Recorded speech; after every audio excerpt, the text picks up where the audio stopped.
Hello everyone, good morning সবাইকে। তো welcome back to my channel simple housewife কোয়েলে। আমার এই নতুন চ্যানেলটিতে আমি আজ এই নতুন ভিডিও একটি আপলোড করছি।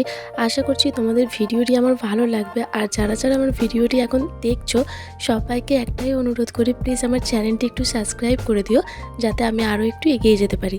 আর ভালো লাগলে ভিডিওটিতে অবশ্যই কিন্তু একটা লাইক করো, যাতে তোমাদের একটা লাইকই কিন্তু পরবর্তীকালে ভিডিও বানাতে আমাকে অনেকটাই মোটিভেট করে। তো চলো, এইদিকে সকালে ঘুম থেকে ওঠার পর কিন্তু ঘর তোর ভালো করে ঝাড় দিয়ে মুছে নিয়েছি। দেন এখন চলে এসেছি রান্নাঘরে। এদিকে এখন ভাতটা বসিয়ে এদিকে চাল ছেড়ে নিচ্ছি। আর আমার বড় মেয়ে চলে গেছে স্কুলে, আর ছোটো মেয়ে এখন বাইরে খেলছে। তো সেই ফাঁকে ভাবলাম কেননা এদিকে ভাতটা বসিয়ে ওদিকে চলে যাব, এখন বিছানাটা বাগাতে হবে, কারণ ওদিকের কোনো কাজই এখনও পর্যন্ত হয়নি। এদিকে ভাতটা বসিয়ে আমি চলে গেছি বিছানাটা বাগিয়ে নিতে। তো দেখো, শীতকালে কিন্তু এই ব্ল্যাঙ্কেট গোছানো বা বিছানা বাগানোটা কিন্তু একটা অনেক বড় কাজ। তো সেই কারণে এটা কিন্তু সবার শেষেই রাখি, কারণ আমার মেয়ে আমার হাজব্যান্ড দুজনেই ঘুমিয়ে থাকে। তো সেই কারণে কিন্তু আমি সমস্ত কাজবাজ করার পরেই আমি কিন্তু বেডরুমে এসে বিছানাটা গোছাই।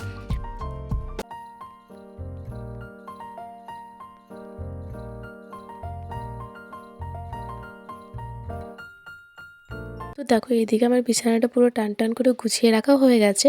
দেন এখন এইদিকে আমি জানালাটা খুলে নিচ্ছি, কারণ বেশি বেলা পর্যন্ত কিন্তু এই জানালা বন্ধ থাকলে না আমার একটুও ভালো লাগে না। তো সেই কারণে এদিকে জানালাটাও খুলে নিলাম।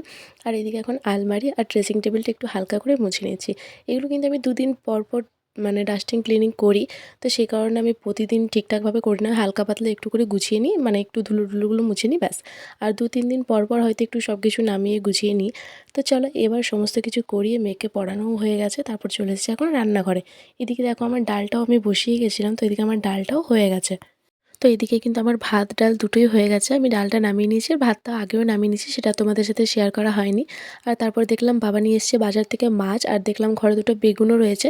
তো সেই কারণে ভাবলাম মাছের মাথা দিয়ে কেননা আজকে বেগুন তরকারি রান্না করব। তো দেখো, এদিকে এখন আমি বেগুনের মধ্যে কিন্তু নুন হলুদ সমস্ত কিছু দিয়ে একটু ভাজা ভাজা হওয়ার জন্য কিছুক্ষণের জন্য ঢাকা দিয়ে রাখবো।